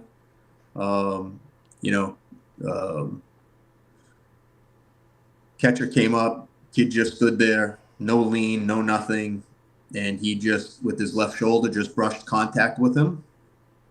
And again, you're watching that, so I just came out with the safe sign and just said, that's nothing. Mm-hmm. And, one quick question from the coach, and I'm like, you saw me say that's nothing. We had nothing there. Batter didn't do anything. Your catcher created the contact. And that was the end of the conversation. And then we had it again, I think in game two, same scenario. So, catchers are trying to do that now, and just something to keep an eye out for. But just know when they are or are not in the way. Mm-hmm. Mikey, how many ejections have you had in your career? I'm, as your teammate, someone who's played with you for a few years, I don't think I've ever seen you get really angry or heated. I don't know if I was curious how many ejections that you might have in your career. I had one in the Yawkey a few years ago. That was my fault, by the way. Oh. See, not many umpires would actually own up to that. Mm-hmm. The fact that you just owned up to that shows you're different. Well, I Let him explain the story first. Yes. Sure. Oh, yeah. Well, of course. I did not know a rule, and it got me in trouble. And maybe an obscure rule, pine tar. So it was a pine tar rule. Really? The old rule used to be 13 inches up from the handle, right? You remember those old Adirondack wooden bats that used to have that little blue tape on them, right? That was the demarcation mark for. And then after the George Brett incident, way back when. So this is how long the rule's been changed. But in my mind, I never dove into it that well. The catcher planted a seed in me early in the game and said, "Hey, this guy's got a lot of pine tar, like all the way up the bat." Doesn't matter. It doesn't, but in my mind, he's like, "Mike, if he ever gets a hit, I'm gonna, So I was prepared for it, thinking that I knew the rule. And I think it's 18 inches now. Nah, yeah, they changed Yeah. it. Yeah. It's 18 inches. So kid gets a hit, and catcher protests that the bat had too much pine tar on him, and I called him out. And Wow. that led to being, He pulled a George Brown. MF quite a bit. And, he just couldn't talk to me like that, even though I was wrong. Right. He didn't accept the results of the play and had to toss him. So, that was. But so what was the rule then? What did you get wrong? What? He wasn't out by any stretch of the imagination. I mean, the pine tar was probably 17 inches, 18 inches up, like by rule. I thought it was 13, so I thought it was whatever. I thought it was 13. Yeah, I thought it was 13, and it wasn't. So he certainly wasn't out, but got ejected for it. So I mean, for a player to even go there is ridiculous. Yeah. I was probably newer at the time, and I broke into jail, as they like to call it. So Sure. Yeah. but in my 8 or 9 years of college baseball, I've only had one ejection. Yeah. So I don't like. I like to think that I'm again, not that I don't like doing paperwork, but there are some situations like that I had that I couldn't avoid with the pine tar. Again, my own fault, but I'm a very firm believer in, if you're working hard and doing a good job, Yes, exactly. you typically don't get yourself in trouble. Exactly. Now, if you have a coach that is, if you work every single game and there's somebody yelling at you about balls and strikes, okay, something has to change in your performance. Yes. Yes. Right? There's something you have to be doing to be better, that you're not listening to people yell at you. But there's certain umpires that don't, take that in. What you're saying, they just assume it's their fault. It's your fault. It's your fault. Right. Well, again, there's really no consequence right now, right? I think from an umpire standpoint, and an umpire, yes, yep. There's, hey, you can be bad and you'll get 5 more games tomorrow, right? So there's no incentive to try to get better, but what I will say is that you will continue to wallow in the same games year after year after year if you're not trying to get better. Absolutely. Yeah. Right. So that's all. Like, yes, there's not going to be a consequence. That guy or girl will continue to umpire, but it'll be at that same level. If you want to work, college or Division III, or work Division II, or whatever your goals are. But my recommendation to umpires is to set some goals and how to get there. Yeah. I mean, I still feel like umpires like that should be demoted. They shouldn't be allowed to stay, at the level that they're at, because this could be the Hockey League, ICL. I'm not going to name names, but I feel like there's certain umpires that shouldn't be umping at that level, because they've had many of ejections and continue to blame it on the players and not taking ownership of that. It might be you, and you might need to improve, and it's frustrating. And that's one of the reasons I became an umpire, because it drove me crazy. Well, it's a good reason to be an umpire, right? You want to be better, right? But again, I'm certainly not here to pick on umpires or assigners. It's a very difficult job right now. It is. Right? I mean, I can only begin to tell you that, like, even this past weekend, from a college standpoint, what a nightmare, right? Rain Saturday, rain Sunday. When are they playing these games, right? The games are moved to tomorrow. So, they don't have enough guys to work tomorrow. Think about the guys who do work 9 to 5 and can't get out tomorrow and all of these college games got moved because, from a weather standpoint. Like, who do you fill them with? Like, again, Mike? Who do they fill them with? They beg guys to take days off. They, Yeah. some assigners will just assign you a game and hope you figure it out. I'll do it. Right? You have to Dan will do it. take the day off, right? Yeah, like that's just but but I would say that's where everybody's chances in the umpire world, right, is availability. Yeah. Right. Yep. I mean, sometimes that's people's best ability is their availability, right? So that all of a sudden, you have a D3 game. You've been working nothing but D3, but tomorrow because of all the rain that you're at Bentley or you're at any 10 school or whatever. So, and there's your first crack in an any 10 game, and guess what? You don't screw it up, right? You do a good job. Guess what? Maybe stick around. There's your next, new game assignment, any 10. You're like, oh, how did I do this? Right. So, right. Again, sometimes that availability is really the key to things, but, I forget what the old saying is.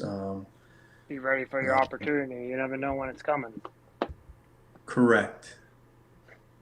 Luck equals, preparation plus opportunity, right? I think that's the old saying. So, prepare to be good, continue to be good. Opportunities will continue to come, and yeah.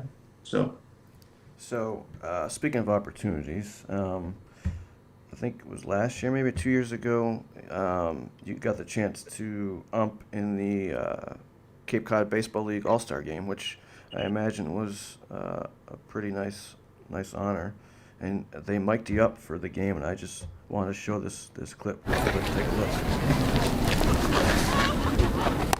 Ball. Change up? Yeah. Oh yeah, man.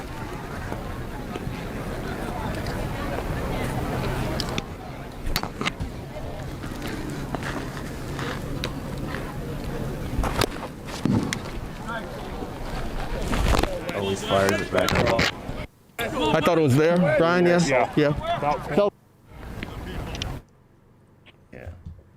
Always firing the ball back. You and Gibb love doing it. I'm still a ball player. Yeah. It's a shortstop thing, yeah.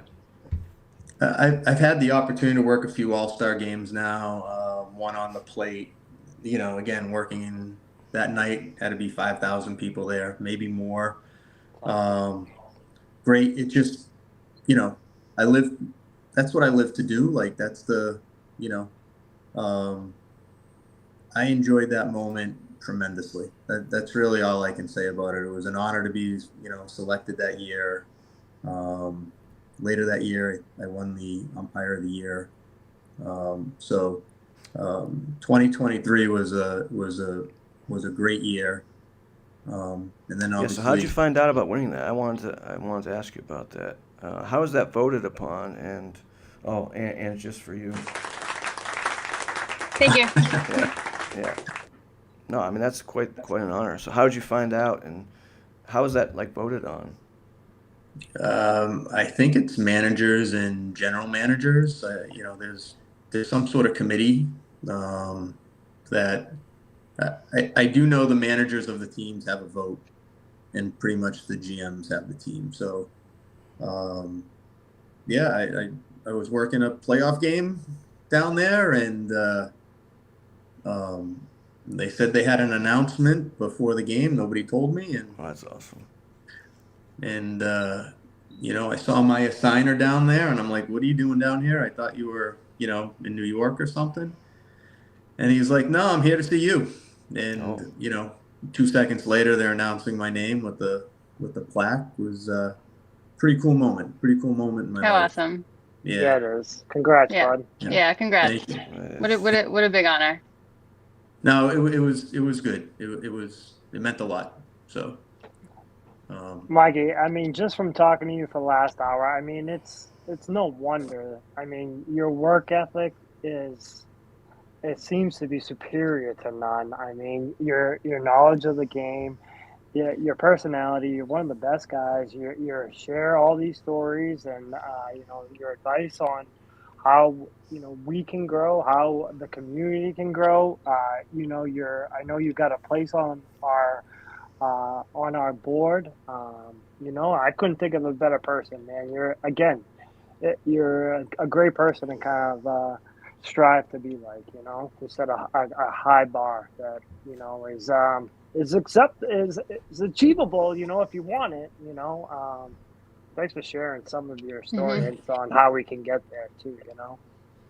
Gibby, that means a lot. Like I said, I just, we're I have a few umpires who I really enjoy working with because we just get along really well, and we love baseball, right? Like, I mean, that's the key. Like, we're the four of us here tonight, right?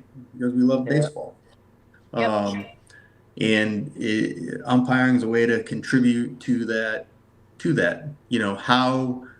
How good you want to be is there for just about anybody, right? So I think that's my takeaway. Always has been, Yeah. just try to be that person if you can. And I think like anything else, if you really love something, that's what helps you be so good at it, because you're dedicated and you want to keep doing it. And it's the love of the game, and it's all of that. And I think when you love something, you will kind of naturally do better at it because you want to get better at it. But my question with all of that being said, are you surprised by how much you like umpiring as opposed to playing, or vice versa? I think for example, I'm very surprised that I enjoy umpiring almost as much as I enjoyed playing and being a player. I actually really love it and want to get better at it because I like it so much. So did you feel that as well, or anything like that?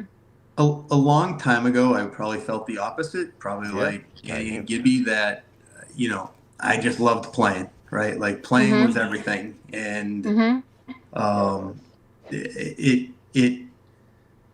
I loved being able to do some of the stuff that I was capable athletically to do on the baseball field, and play at whatever level that I played at. That was but at some point in time, like, I'll say right now, I love playing. I love playing on my team. Love trying to field a couple of ground balls a game. But I will say I hurt after the game now. Well, you pitched every game for us. Well, just saying, at the tender age of 54, I don't know how some of these other guys, like, I don't know how Russ does it. I don't know how he plays for 5 different teams and they play every night. I just, it takes How many me. back surgeries has he had? Yeah, he's had a lot of surgeries. Takes me, 3 days to recover, even if I don't pitch, or, and I never was a pitcher, just that I could throw strikes pretty much, but even if I, in the 5th inning of a game playing shortstop, I'm like, oh my God, like, if I go in to hit in the 6th inning, I'm like, why does my bat weigh 1,000 pounds right now? So, that's it. I do love being on the baseball field. I love, the nuances or whatever. And it's really fun. I'll tell you a quick 4-man story just about working 4-man baseball games. Like, when I'm in the outfield, I probably prefer to work the shortstop side, when probably the second base side, when nobody's on, is probably the preferred side, only because I see the baseball field from playing years at shortstop. Like, I see it. I feel like I anticipate better, and that's the way I viewed the game. My whole entire life was from that, from that side of the infield. So that's typically where, if I'm working second base in a 4-man game, that's kind of my default side. I mean, that would explain why we like working behind the dish, Ange. I guess so, huh? As catchers. I mean, and Mikey, I relate so well too, because that was my primary position too. You just see the game, at a different perspective from Dan and Angie, who grew up as catchers. So yeah. Well, again, and I just say, from a catcher standpoint, think about all the times, that you tried to steal pitches from umpires, right? you know. Yeah, and now, Never. now we know. But now we know And- that's what I they're know, doing. now. Yeah, Sure. Never. now you know. But the worst part about catchers, and I'll just say the bad thing about catchers, is when they, you know, I had a kid the other day caught a ball, three balls out. I mean, this thing was in the other batter's box and stuck it like it was there, Yeah. right? And then, you know, the coach is yelling at me like, "Where's that pitch?" And I'm like, "In the other batter's box." And Yeah. he's like, "That's not what my catcher's saying." And I think to myself, like, why would he ruin our relationship Right, telling right. his coach that pitch Right. is Right. on the plate when it, Right. when it You wasn't. missed But by just, that much. Yeah. yeah. When So- when there's clearly going to be other pitches that are going to be closer that he could probably steal a lot better than that one. I had Yes, a ball 100%. bounce in the dirt, and he tried framing it. And I was like, "Nice try, catch," and he laughed. Yeah. He laughed. So, But yeah, some I'll of these catchers, shoot him a good frame every now and then. Yeah, yeah. but there's some good young catchers that know. Mhm. Know No, what to do, 100%. And they should be trying to fool us, and just Right. our training should just be, But watching could you out. imagine the ball players we would be if we had Instagram and that's all we did was watch pro tips? Oh, Right. I would have been such a better ball player. Yeah. And we don't have, I think the other thing is, and certainly, I have a full-time job. Like, it just, like I don't have time to be in the rule book every single day. I know some guys go back and watch their games on the plate, and I don't, I don't have 3 hours to do that on most days. So, it's difficult. That's all I'm saying. It's not a. So and is the off season a nice healthy break for you? Yeah, I don't do anything from October on, really. Yeah. I'll ref some basketball in the winter just to get my legs underneath me and get into shape. But yeah, that's it. So and I think the first part of this whole segment was, the wife, the family, right? Like Mm-hmm. I'm away. Like she doesn't see me. The running joke is that my wife is single during baseball season, and Oh yeah. we work very hard at our relationship. I would say, especially in the off season, like when I have days off, it's our time together. So And it needs to be. Yeah. yeah, and she's very supportive of all the places that I'm trying to go and have been, and I mean, again, last year I went to the World Series, and she flew down to Cary, so to spend a few What more days. could I you mean, want? right. My daughter happened to be in South Carolina, so she flew into South Carolina, spent the day with her, and then the two of them drove 4 hours to come spend a couple of days with me, because it was a big That's stage awesome. and it was important, and Yeah. so Yeah. That's what you want family to do, right? yeah, yep. But So- then, we're going to have to pay our dues when we can, right? No doubt, no doubt. So, But so what do you do when you're both playing baseball or umping baseball all the time? I'm not really sure what Zach and I are going to do. Well, I would say that We're only like ships advice- in the night during baseball season. You gotta take some time off. I'm sure my wife is listening right now, absolutely dying laughing because I don't. And here I am giving this advice, but yeah, that's you have to block a day out. I mean, Yeah. I've had some times where in years past, I won't go 28 or 30 straight days anymore in a row. But I've gone 30 straight days and then take a day off and then get a phone call saying, "Hey, I really need you to work a game tonight." Yep. Yeah. I did that So- last year. That's a little unfair to everybody that's involved, and that was kind of my response is like, I don't take days off unless like I need to take a day off, like I'm not available. But they certainly make you feel, assigners make you feel a little bit guilty, but Oh yeah. take that day off, plan something. Don't worry about the game that you're missing, because I promise you there'll be another game right behind it. Yeah. So, Mikey, Good advice. what's next for you? I know, I remember after one of our games you mentioned, now that you've been at such a high level, you want more, and there's only at our age, unfortunately, there's only so high you can go with umpiring. So, like, what's next on your bucket list? D1? I would just say more D1. Again, that's just, I mean, that's my hope. Again, I'm 54. Omaha will not be calling, like Right. the Division I World Series, unfortunately. And again, the guys who go every year are amazing and great, and and well deserved. Like that's the thing that I've realized is that I still have a lot to work on, as far as my umpiring skills. There are some very, very good umpires who are working some major conferences. So every day I just try to be better, and so that I get another game. Like that's there's my goal. Like, is there a Division I conference championship maybe, that I'm working towards? Yeah, probably. At the end of the year, I'd love to work one of the conferences that I work in, be one of the last few guys standing working a game. And I think that's the, there's the key to everything is that, I enjoy being the last guy working. Right. So the last game, who's got the last game? Yeah. And I'll never stop working towards that. So, That's awesome. Yeah. What would you say to someone who might be thinking about becoming an umpire?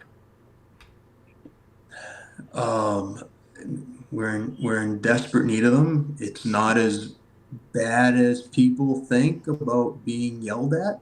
Right. My own son, doesn't necessarily like, he umpires Little League, and he's like, Dad, these coaches, these parents, these, they're crazy.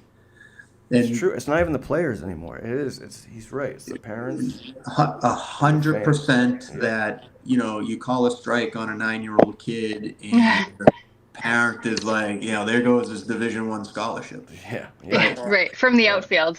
Right. So, and again, I think it's the lack of respect that people think that they can say whatever they want to somebody, right? Agreed. So, and again, we're at work, right? So when we're umpiring, we're working, right? We're getting paid to do something, and that's always been my feeling. You're getting paid to do something, do it as best as you can, right? But, we're also working a job where everyone thinks that they have the right answer too, right? Everyone has a perspective, right? I'm not going in front of Raytheon in my, lawn chair and critiquing some guy's work, right? Like, it's just not happening, That's a great point, right? You don't walk into somebody else's job, and start booing them, right? Yeah. Oh, that's a terrible email you just wrote. Well, Mikey, at the same point too, you know what? You do kind of build up these quote unquote tools to put in your toolbox about how to just kind of tune these people out too, I mean, I hear them too, but after, I think it took my first year or two to kind of learn, maybe when to respond and when not to respond, or when a response was needed and when I just had to just ignore it. Mm-hmm. It's a big learning curve, right? So yes, you know when to respond, you know when not to respond. You get that. I'll always continue to make this statement: when you're good, you don't hear very much. Strive to be good, right? Strive to know what there is a good at every single level. There are very good Little League umpires. There are very good middle school umpires. There are very good JV umpires, varsity umpires, college umpires. Strive to be good, and you won't hear very much. But that's what I would say to, this is a very rewarding thing, right? You didn't have to be great at baseball, although, I do feel ex-players It helps. make very good umpires. But you can be good at umpiring. It's not, I don't want to say rocket science, but you put a little effort into it, you get a little feedback, change a couple of things. I would say that the feedback that you get from other people, you have to take that feedback and I call it separating the shit from the fertilizer, right? There's some good stuff, some good feedback that you would get. That's the fertilizer that you take, right? When you watch other umpires work, I steal things all the time. I'm like, oh my gosh, he looked great doing that. Yep. That's Absolutely. now I'm gonna do that. Yep. Right? I literally called somebody the other day and asked them send me a picture of their hem in their pants. Somebody I worked the World Series with, I loved the way he had a little V in his hem and his pants. I'm like, can you send that to me so that I can, send it to my tailor so that I can have my pants hemmed like this? And he laughed, but that's, again, like, he looked good. He looked great. Yeah. Like, you know what I'm saying? His pants looked great. I'm like, okay, well, and again, that might not be an umpiring technique, but just anytime that I can steal something from somebody, I have stolen it. And you will receive feedback, especially for younger umpires, from other umpires who don't know that. Mm-hmm. And I'm not trying to, I'm just saying, so just know who you're getting information from and how you're going to use that. Yeah. Yeah. Like, and again, and you don't even need to, like, I have walked to a plate meeting before and been the base guy. And the first thing that the umpire says is, where's my money? Right? Yeah. Where's my money? Where's my money? Yeah. Yep. Okay. Not a good start. Not a good start. Right? Mm-mm. And then call the first pitch literally in the dirt. And not a high level game, but a men's league game, like a decent men's league game. And then come out to the car and brag to me that we finished in an hour and 40 minutes. Yeah, see. And I left that, and my response was, you did everything in your power tonight to ruin the reputation that I had built up as a good umpire. Because because when you leave the field, you're leaving as a team, right? You're always a team, no matter what. Right. Yeah. And Ange, that's what you were talking about. What do you do when Yeah, you that have was a bad partner? Yeah, that was a question I had for you, Mike, because I had an opportunity to work with somebody this summer, or last summer rather, and it was a very difficult situation for me, being a newer umpire and a female at that. I mean, I've definitely had different struggles with that, but this situation in particular, I was very unhappy with my partner and navigating that kind of scene. I mean, that's got to be difficult. It is difficult. My only advice to you is those are the things that you're going to chalk up and forget about. Okay? And I don't mean forget about it. I mean, put it in the back of your head. Hey, I'll never treat a partner like this. Right? What did you learn? Like, there had to be a takeaway from there. There always has to be a takeaway. Of course, right. There's a takeaway from everything. But when you disagree with your partner, or he's making haphazard calls because he wants to get out early, or he's not even paying attention and just kind of makes a call, right? Or shows up maybe not sober, right? I mean, these are the things like you're saying, this is your kind of reputation on the line. You're viewed as your partner, right? Right. You guys are a team. And, for me, and I've never really had to do this, but, on occasion it's, hey, Walter, Joe, this, that, whoever the assigner may be, here's a situation in this game. I would prefer if I never got assigned this person again. Okay. Yeah. In the it won't be the first time that assigner has received an email or a text message about that person. I promise you. Like if it was that disturbing, it's probably he knows, and he's still going to use them because he has to plug in some holes, and he has to be an assigner, and that's what right. feed the game. But you have to have a little stand for yourself. I know there are plenty of guys out there who do not take feedback very well. Never mind being a jerk of an umpire or a stance like that, but I know guys who just want to get in their car and go home. And truthfully, that's okay. It's not like not everybody is trying to get to the level that you're trying to get at. They're there to make $50, $75, $100, or whatever the game fee is, and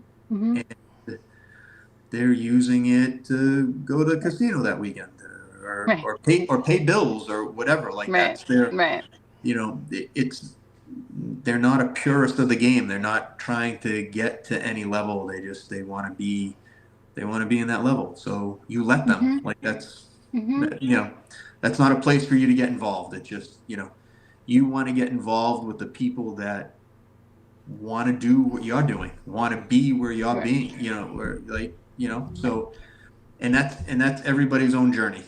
Like whatever. Well, so I think that's really good advice, though, right? Because if you want it, there's always going to be another game.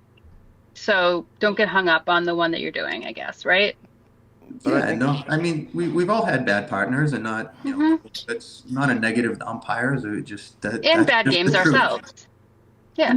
100%. I've never, I've had some bad games that my partners, especially in the early part of my career, that they had to pull me out of, right? So, and I hate to drop names, but Sam Finn, I'll work every day with him all day. Like he's one of my favorite people to work with.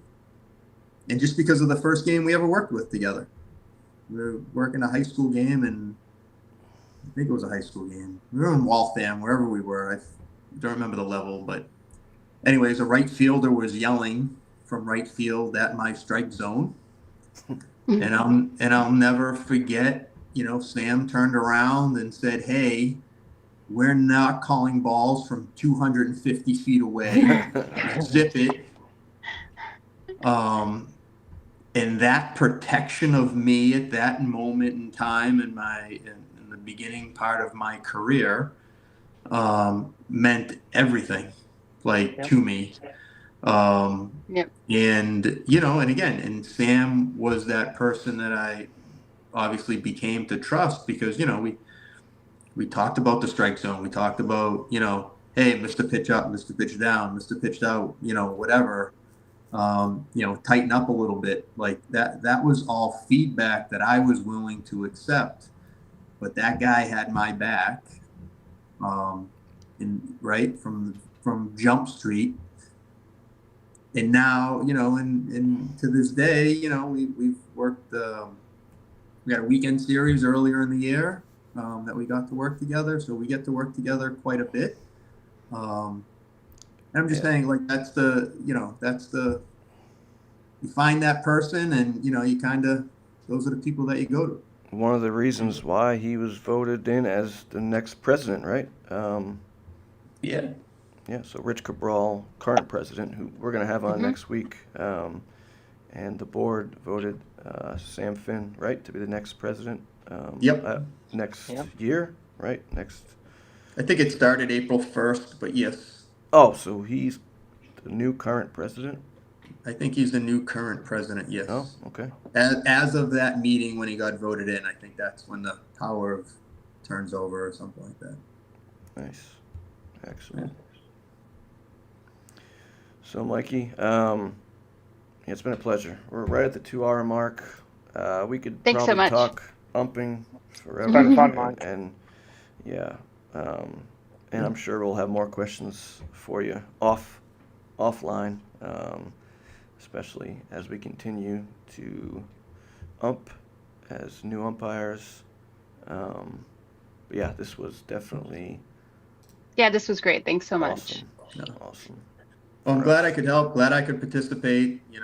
I'm pretty sure I wasn't as entertaining as Russ, but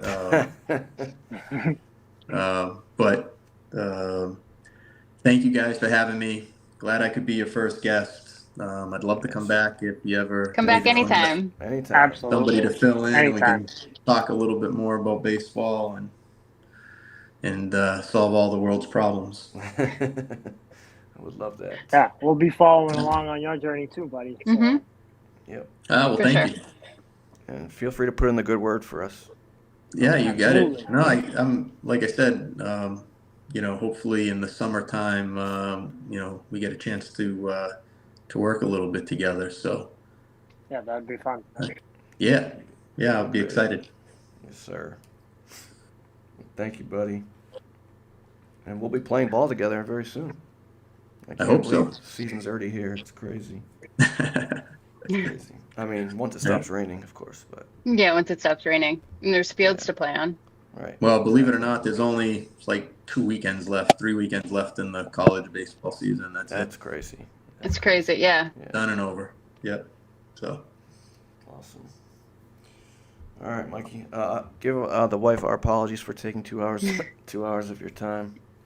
no worries. I'm sure she's laughing somewhere. All right. Listening. Thanks, Mike. She's with you in spirit.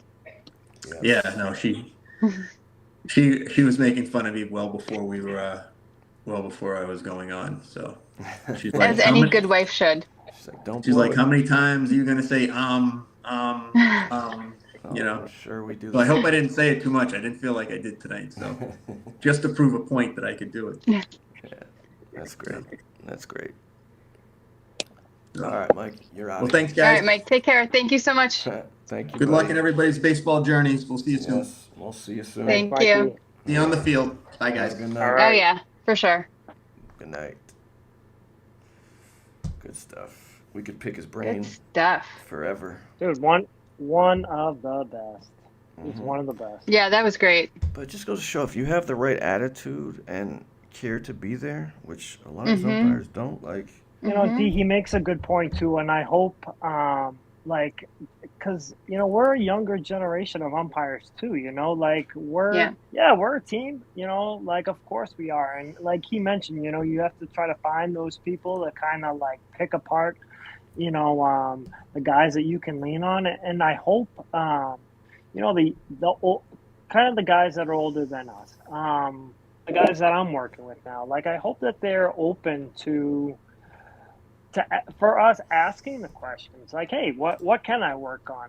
Because I wasn't going to say it earlier. The guys that I have worked with, there's not too many that really seem like they are really open to it. There certainly are a good amount of them that that have given me feedback, and great feedback too. But there's also a good amount of guys that, like he said, kind of keep to themselves and stuff. And Mhm. that's not, I know, D, like, this isn't the purpose of us doing this, too. We're not trying to ruffle anyone's feathers here. We want to learn as much as we can from as many people as we can. Yeah. Ruffle some feathers along the way. I mean, like you didn't. entertainment. I am a Probably. co-host. Don't mind pushing the envelope a little bit. No, you know what? And Gib, I feel very, very lucky. I mentioned it before that I message Carl all the time. So I feel very, very lucky that I have an umpire who's been doing it and who I think, and he just won a couple awards too, who's kind of that stature that I hope that someday I can even just sniff. You know what I mean? I don't even know if I'll get there, but that I can just touch. And it's been so helpful to have. So I do feel like every new umpire should have like an umpire mentor assigned to them, or somehow we like a structure built in, because you do need it. It's hard. The first year is hard. Second year I think I felt a little bit more confidence behind the plate, but definitely still pull up with butterflies in my stomach. Still. Sure. Yeah, sure. So, Absolutely. I agree. I totally agree. Yeah. And And Mike that's was what just we're a great doing here. dude. we're Mhm. just facilitating this process of building Mhm. that community that we can all lean on, you know? Yeah. And it would be nice if like, younger umpires could find this and not just for our own viewership, but so that they could find this and ask questions and have three, umpires at least 1, 2 years older than them that can help them on their journey. Yeah, and I know Carl was commenting on the feed about how Mike has been a mentor for him. So it's like the chain, And, Yeah, right. But if we can someday do that for So cool. like Be Rob awesome. Yeah, Rob absolutely. Ferrand, Yep. one of my Yep. teammates, Abdias, he's the new umpire. Yeah. But yeah, you said earlier, and I never even thought of this. You asked Mike whether you try harder to be a better ball player or be a better umpire. And I didn't even think about this. Like lately, I feel like I've been trying harder to be a better umpire than I've even thought about Me too. baseball, which is crazy to think. But is that also Never because we in a haven't million years played in a that. while? Those you, No, you but know, I we mean, haven't been on a technically I ball should- field in, Right, which means I should be at the cages and trying to, get ready for the season. And I honestly haven't even thought of it because I've been putting more effort into becoming a better umpire. And I do But- think, I'm in a little bit of a unique position in that I don't really have the same opportunity to play anymore that you guys do. So really me getting into umpiring was my way of still being a part of the game, being a big part of Right. the game. Do you know what I mean? Not just a spectator and not just, managing the book, right? But I'm on the field again. And I think for me just feels so great to be a part of the game involved again in it. such a big way. Absolutely. And Yeah. that- Yeah. Absolutely. And that's a perfect segue for your segment, which is talking about women in baseball. And you want to talk about this new league that's coming out for women. So Yeah. all you, Ange. Thank you. So this is a segment that I had kind of told Dan and Gib that I wanted to make sure that I got a chance to just do a little plug for women in baseball. We've always been here. We didn't go away after a league of their own went out of the movie theater. So this week in women in baseball news, so number one, so Kelsey Whitmore, who had kind of first broken some waves playing for the AAA team, the Ferry Hawks, is now the first woman who is playing in the Mexican baseball leagues, right? So the professional Mexican baseball league. So congratulations, See? Kelsey. Hit the- Also, Hit it. some big news. So